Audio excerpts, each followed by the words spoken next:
네, 안녕하세요. 판다 주식 TV입니다. 10월 12일 화요일 오전에 준비한 이 중국 경제 관련한 규제 강화 부분 체크하는 뉴스 영상이 되겠습니다.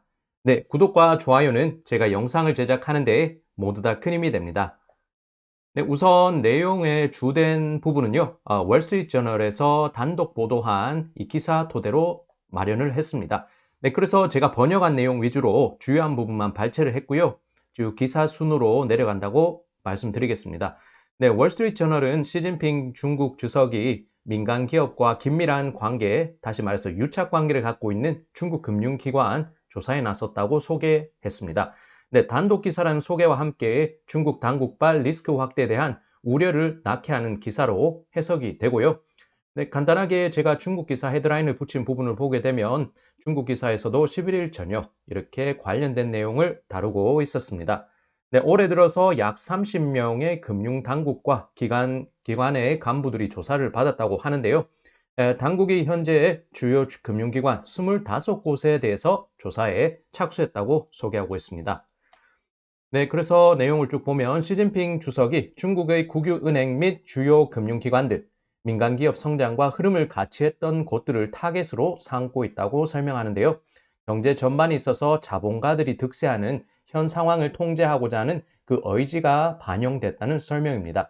네, 플랫폼 기업에 대한 규제 강화 이후로 금융기관에 대한 이 조사가 발빠르게 진행되고 있는 중국 현재 상황이 되겠습니다. 지난 9월 일부 규제 사항이 발표된 가운데 국유은행, 투자펀드, 금융감독기관 등이 민간 기업들과 너무 유착이 된 것이 아닌지에 대한 조사가 진행되고 있는 상황입니다. 네, 그래서 최근 들어서 진행되는 중국 공산당 주도의 규제 강화는 시진핑 주석이 지난 10년 전 권력을 잡은 이후로 가장 광범위하게 진행되고 있습니다. 시진핑이 내년 주석 연임을 앞둔 가운데요. 영미권 방식의 영미권 스타일의 이런 자본주의 색채를 중국 내 경제 시스템에서 지우려고 노력 중이라는 월스트리트저널의 분석 해석이 제기가 됐습니다. 네, 내용을 쭉 보면은 이번 달 들어서 주요 부처 25곳에서 조사 대상인 금융기관들의 대출, 투자 규제에 관련한 기록 등을 검토 중에 있다고 소개하는데요. 굉장히 전방위적으로 이 금융기관들에 대한 조사가 진행되고 있다. 한번 예상해 볼 수가 있겠습니다. 또한 일부 민간 기업과 연관이 된 특정 거래와 결정이 어떻게 이루어졌는지에 대한 답변을 요구하고 있는데 요구하고 있다고 관계자를 통해서 월스트리트저널 전하고 있습니다. 네, 부적절한 거래에 연관이 됐다고 의혹을 받고 있는 인사에 대해서는요, 앞으로 공산당 차원에서 공식적인 조사가 진행될 것이며 잠재적으로는 차후에 처벌을 받을 것으로 보입니다. 네, 조사 당국은 금융기관의 임원진의 현재의 높은 수당을 삭감할지 여부에 대해서도 결정할 것이라고 하고 있는데요. 근무 태도에 대한 방만한 경영 상황들 그리고 근무 태만 등을 한번 검사, 조사를 하면서 임원진들이 실적을 내는 것보다 더 많은 수당을 받고 있는 부분에 대해서 삭감할지 여부도 고민하고 있는 것 같습니다. 네, 지난 9월 26일 회의에서 반부패 조사를 총책임지고 있는 자오러지라는 이 인사가요. 어떤 정치적인 일탈에 대해서도 철저하게 조사를 통해서 밝혀낼 것이라고 말했습니다.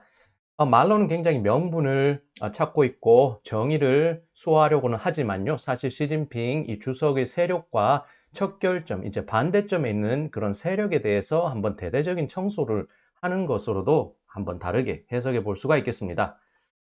네, 그래서 한편 이 규율 당국과 정보기관 등 주요 당국자들은 관련 사안에 대해서 답변을 하지 않았고 또한 조사를 받고 있는 금융기관 25곳과 관련된 민간 기업들 역시도 이 관계자들의 특별한 대답 나오지 않았다고 설명하고 있습니다. 영미권 언론들의 굉장히 전형적인 스타일, 그렇게 관계자 발언에 따르면 이렇게 소개를 하고 구체적으로 이제 당국자나 관계자와 통화를 하려고 했는데 시도되지 않았다. 그렇게 기사를 이끌어가고 있습니다. 네, 중국 당국이 부동산 섹터 규제 강화를 지속한 이후에요. 금융부문 조사도 진행되는 상황으로 보이며 이러한 규제 강화라는 것은 차후 이 수개월 중국 경제 성장세를 제한하는 요인이 될 것이라는 분석입니다. 네, 그래서 시장 관계자들은 이 불확실성 확대로 인해서 다수 은행들이 이미 부동산 개발업체와 다른 사업체 전반에 대한 대출 규모를 줄이고 있다고 소개합니다. 네, 불확실한 현 상황에서 유일한 최선의 방법은요, 지금 하고 있는 일을 멈추는 것이라고 하면서 그렇지만 이렇게 하려고 하는데 중국 당국은 딜레마에 빠진 상황이 되겠습니다. 사실 나쁜 대출로 생각이 될 수 있는 그런 레버리지 확대를 통해서 중국 경제가 성장률을 확대해 왔는데요. 이런 나쁜 대출이 없이는 중국의 성장률 목표치를 달성할 수 없을 것이라는 그래서 하나를 선택해야 되는 기로에 있는데 둘 중에 하나 선택하기가 어려운 상황이라고 소개하고 있습니다. 네, 이러한 딜레마 상황에서 중국 당국은 경기 부양을 위해서 대출을 늘리고 인프라 투자를 확대하는 식의 기존 방식으로 이제 회귀한다. 기존 방식으로 돌아설 수밖에 없을 것이라고 이렇게 예상을 하기도 합니다. 네, 시진핑 주석의 목표는요, 중국 공산당이 금융시장 전반에 완전한 통제력을 갖는 것이라고 이 어느 정도는 영미권 관점에서 그런 해석을 내놓고 있습니다. 대기업을 비롯한 다른 단체들이 금융시장 영향력을 확대를 해서 당국 권위를 위협하는 것을 방지하기 위해서 전방위적인 규제 강화, 이 중국의 공산당이 전방위적으로 규제 강화에 나서고 있다는 설명이고요. 네, 금융부문은 오랜 기간 동안 시진핑 주석의 이 오랜 버신 왕치산 부총리의 손아귀에서 관리되어 왔다고 설명하고 있습니다. 지난 1990년대를 보게 되면은 중국의 대표적인 국유은행인 건설은행에서 주도권을 잡았던 이 왕치산 이 부총리가 될 것인데요. 자신과 가까운 사람들, 지인들을 토대로 해서 국유은행 전방위에 걸쳐서 이 요직을 앉혀주고 금융 부분에 있어서 자신의 입지를 분명히 다지고 금융시장을 좌지우지했다고 설명하고 있습니다. 그래서 시진핑 일기 시절 같은 경우는 이 왕치산을 필두로 하는 이 금융권은 당국 조사를 피할 수 있었다고 합니다. 뭐 팔이 안으로 굽는다고 하면서 자기 사람들을 내치지는 않을 것이니까 그렇게 한번 볼 수가 있겠고요. 단 중국의 금융 리스크는 날이 갈수록 심각해진 상황인데 특히 국유은행의 무분별한 대출이 이 일부 인맥 있는 민간의 회사들에 집중이 되면서 리스크가 확대되어 온 형국이라고 분석하고 있습니다. 그런데 최근 수개월 봤을 때 왕치산의 정치적인 입지가 많이 좁혀진 상황인데요. 왕치산의 비호화에서 기세등등했던 한 인사 같은 경우는 지난 8월 7,100만 달러 뇌물 수취 이유로 기소가 되기도 했습니다. 또한 왕치산은 최근 감독 당국 조사를 받고 있는 이 일부 금융기관과 연루된 상황이라고 소개를 하는데요. 중국건설은행은 대규모 금융업체인 H&A 그룹의 해외 인수 합병을 지원해 줬던 것으로 알려지고 있습니다.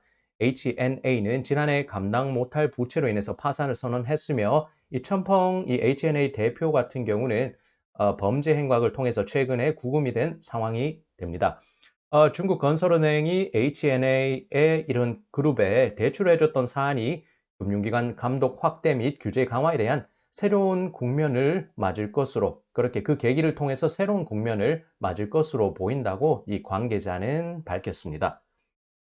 네, 그래서 이제 헝다 얘기를 한번 해보면요. 유동성 위기에 빠진 헝다그룹에 대한 국유은행들의 대출 역시도 현재 감독당국 조사를 받을 것이라는 설명입니다. 네, 헝다그룹 주요 채권자 중 채권을 갖고 있는 기관 중에 한 곳인 이 대규모 금융그룹인 시티그룹, 중국어로 많이 알려져 있습니다. 중신그룹도 현재 조사를 받고 있는 단계인데요. 예전 2015년 진행된 대규모 부동산 개발 당시에 관련 업체들이 이 대규모 자금을 국유은행들로부터 조달을 받았습니다.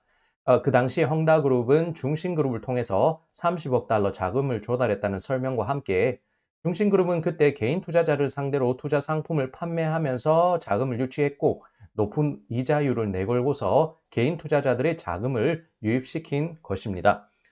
그러면 구조적으로 봤을 때 부동산 개발 업체들의 잠재적인 디폴트가 나타난다. 이 불이행이 나타날 경우에는요, 투자자 자금은 그런 리스크에 빠지는 연쇄적인 도미노 현상이 나타날 수 있는 연쇄 구조가 형성되어 있는 상황입니다.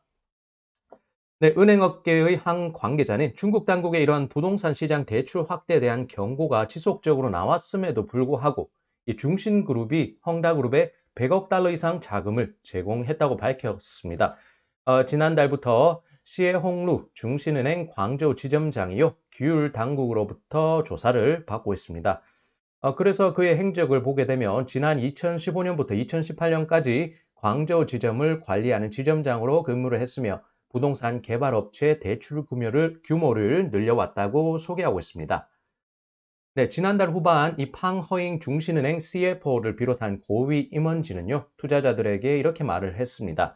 중신은행이 헝다그룹에 노출된 리스크를 줄이기 위한 조치를 취하고 있다. 라면서요, 부동산 개발업체 대출 관련한 이 가능한 손실분에 대해서 대비책으로 더욱 많은 자금을 준비하고 있는 그룹이라고 소개를 했습니다. 네, 이 밖에 대기업인 광대그룹이 소유한 이 광대은행과 중국농업은행 등도요, 헝다그룹에 대출을 해준 주요 금융기관으로 알려져 있습니다. 네, 조사기관에서는 또 국부펀드인 CIC, 여기 China Investment Corporation이라고 해서 CIC를 포함해서 국부펀드 그룹과 대형은행, 보험사 등이 어떻게 민간업체에 투자를 해왔는지에 대한 부분도 조사하고 있다고 소개합니다. 이런 부분이 시진핑의 테크 기업 규제 강화의 중심이 되고 있다는 해석이고요. 이 CIC는 지난해 4분기 상장 시도가 무산됐던 엔트그룹, 그리고 지난 6월 말에 뉴욕에 상장한 디디출싱 등의 투자를 진행한 바 있습니다. 네, 중국생명을 중고련쇼라고 소개된 중국 인수로 소개되는 중국생명보험도요, 엔트그룹과 디디출싱에 투자를 했습니다. 2016년 디디출싱의 6억 달러 투자, 디디출싱이 우버와의 경쟁에서 승리하면서 중국 시장을 독점하는 데 힘을 실어줬습니다. 이런 인맥으로 형성된 관계는 지난해 여름 엔트그룹 상장 절차에서도 발휘됐지만 막판 4분기의 막판에 상장이 취소가 되는 등 아주 난관을 겪기도 했습니다. 막대한 자금력과 정치적 관계를 통해서요, 이러한 국유 금융기관들은 지난 수년에 걸친 디디 출싱의 빠른 성장세도 영향력을 발휘했습니다. 네, 한편 이 중국인민은행, 이 인바오지엔회의라고 해서 은행보험감독관리위원회, 증권감독관리위원회 등 이 감독 규제 당국자 역시도 조사 대상에 포함됐습니다. 감독이라는 근무에 태만했거나 산업계 인사들과 유착 관계를 보인 점 등에 대해서 이 감독 당국자들을 조사한다고 설명하고 있는데요. 그렇지만 이러한 감독 규제 강화는 중소기업의 금융 시스템 접근도를 낮추는 리스크가 될 전망입니다. 현재 중소기업들 현재 자금 조달에 어려움을 겪고 있습니다. 시진핑 필두로 해서 중국은 공동부유, 모두 함께 부유하게 잘 살아보자를 내걸고 있는데요. 중소기업 우호 정책을 시사한 바가 있었던 시진핑 주석으로서는 진퇴양난에 빠진 상황으로도 해석이 됩니다. 네, 시진핑 주석이 금융시장 조사에 나선 것은 조금 특이할 만한 시간적인 갭을 체크해 볼 수가 있는데요. 2015년 주식시장 붕괴 상황 이후에 처음이라고 소개합니다. 당시에 증권시장 당국자를 파견을 해서 당국자 및 국유 브로커리지, 위탁 매매 판매 해주는 그런 업체들에 대해서 일부 회사들과 공모를 해서 주식 대량 매도 상황을 야기한 것이 아닌지 조사를 단행했는데요. 금융시장이 쿠데타로도 불렸던 이 사건 가운데 중국 경제를 불안정하게 만들었다는 죄명이 붙게 된 바가 있었던 2015년 사례였습니다. 조사를 통해서 감독 당국자, 은행 임원진, 투자자 등 이 관계자들이 내부자 정보를 통해서 자신들의 이익을 취했다는 죄목으로 기소가 됐습니다. 네, 민간 기업 상장을 쉽게 하려고 추진했던 그렇게 직접 금융시장을 키우려 했던 중국 당국으로서도 한 발 물러났고 그런 기업들의 우호적인 정책들을 추진하려는 그런 발표 계획 역시도 무기한 연기된 바가 있습니다. 네, 중국 뉴스 관련해서 기사를 보면서 조금 덧붙이면요. 중국 당국이 교통은행, 상하이증권거래소 등 두 곳 기관 당위원회 조사가 시작됐다고 소개하고 있습니다. 이것은 19차 전국대표대회, 시주따라고 해서 19차 전국대표대회 2017년 10월 18일부터 24일 일정으로 개최가 됐던 아주 큰 회의에서요. 그 이후로 최초로 금융부문의 중앙기관 순시 이 조사라고 설명이 되어 있습니다. 네, 조사기관은 인민은행, 은보감회, 증감회 등 25곳의 금융기관이라고 소개하고 있고요. 올해 들어서 30명가량의 금융시장 주요 인사들이 조사를 받았다고 소개하고 있습니다. 그래서 2019년 보게 되면 은행, 금융감독기관 등 금융시장 간부들 40여 명이 조사를 받았습니다. 2020년은 중앙정부 1급 기관, 국유기업, 금융기관 등 14명 인사가 조사를 받았고요. 올해 들어서는 30명가량 전후에서 금융부문, 국가기관, 국유기업 등 이 간부가 조사를 받았다고 설명하고 있으며 현재 금융감독기관, 은행, 보험, 자산관리 등 전방위적인 기관들, 금융기관들이 포함된 것으로 볼 수가 있겠습니다. 네, 그래서 이날 간단히 말씀드리면 오전 상황을 보게 되면요. 중국 본토 증시 같은 경우 상하이 종합지수 0.91% 하락, 선전 성분지수 0.77% 하락, 창업한 지수가 0.66% 하락으로 조금 뉴욕의 부진했던 흐름과 같이 이어받으면서 가는 것 같습니다. 근데 낙폭을 조금 더 확대한 것을 볼 수 있는 오전 장세. 홍콩 쪽을 보게 되면 항생지수가 0.99% 하락, 국유기업 지수는 1.05% 하락, 레드칩 지수가 0.24% 하락을 기록 중에 있습니다. 네, 그래서 주요 내용들 간단하게 키워드 통해서 요약하면서 의견을 한번 붙여볼 텐데요. 중국은 현재 금융기관에도 규제를 강화하는 모습 보이고 있습니다. 규제가 조금 끝났나 싶었는데 지속되는 이 당국발 리스크 확대 한번 생각하시면 좋겠고요. 대출 확대와 중국의 성장률 목표치라는 이 딜레마 상황을 피할 수가 없는 중국, 앞으로도 갈 수 없고 뒤로도 갈 수 없는 진퇴양난의 상황에 놓인 중국, 어떻게 이 위기를 타개할지 지속적으로 한번 신중하게 살펴봐야 되겠습니다. 네, 시진핑 주석은 오랜 버신 왕치산에게도 압박을 가하는 중으로 영미권 언론은 해석을 했는데 이것을 왕치산과의 대척점으로, 대결점으로 보기는 조금 확대 해석된 게 아닌가 싶습니다. 네, 헝다그룹은 다수 주요한 금융기관과 유착이 된 것을 확인할 수 있으며 중국의 국부 펀드인 CIC는 엔트그룹, 디디추싱에 투자한 이력도 있다는 걸 한번 체크하면 좋겠고요. 규제 강화는 좋은데 중소기업들의 자금 조달이 어려움을 겪고 있다. 그래서 시진핑 주석이 내놓은 이 공동부유라는 부분에서 굉장히 추진력을 못 받고 있는 상황이다. 그렇게 생각할 수 있겠습니다. 네, 금융시장의 조사에 나선 것, 금융시장은 건드리지 않았는데 그렇게 규제를 강화하면서 조사를 확대한 것은 수년 내 최초라는 설명도 상당히 눈에 띄었고요. 시진핑 권력 집중 위한 대대적인 대청소가 한창이고 이것이 규제 강화라는 부분으로도 한번 해석이 됩니다. 사실 공동부유라는 명분은 정치인들에게 있어서는 굉장히 매력적인 명분이 될 것 같은데요. 그렇지만 역시 실상 내면에 잠겨져 있는 그 사상, 어떤 인식이란 것은 재집권을 하겠다는 그런 권력에 대한 달콤한 권력에 대한 어떤 의욕적인 그 욕망, 재집권 밑작업으로도 볼 수가 있겠습니다. 네, 정치셈법으로 야기되는 이 시장 내 리스크 확대는 피할 수가 없을 것 같고요. 중국 당국발 규제 리스크, 뭐 한 달을 걸러서 주의를 걸러서 계속 나오는 그런 규제 강화 부분이다 보니까 시장은 아마도 이제 내성이 생겼고 충분히 밸류에이션 조정이 됐다 보니까 어느 정도 바닥을 다지고 있는 것으로는 보이지만 여전히 이 당국발 규제 강화는 악재로도 시장에 출현하고 있습니다. 단 여파로 야기되는 이 충격은 여전한 것으로 보이고요. 그래서 중화권을 바라보는 시장적 관점은 신중한 관점이 여전히 유효할 것으로 해석이 됩니다. 사람마다 시장을 보는 관점은 다를 텐데요. 어쨌든 중화권을 지속적으로 트래킹하면서 보는 한 사람의 관점에서는 그래도 신중한 관점이 여전히 유효할 듯한 것으로 해석이 됩니다. 네, 여기까지 판다 주식 TV였습니다. 중국 경제 정책 한번 살펴보는 뉴스, 이 영미권 뉴스와 중화권의 로컬 뉴스 토대로 해서 한번 빠르게 구성해 봤고요. 내용 한번 봐주셔서 감사드립니다. 네, 영상이 유익하셨다면 구독과 좋아요 부탁드리고요. 네, 오늘도 시청 감사드립니다. 네, 그럼 저는 다음 영상 또 잘 준비해서 다음 영상에서 찾아뵙겠습니다.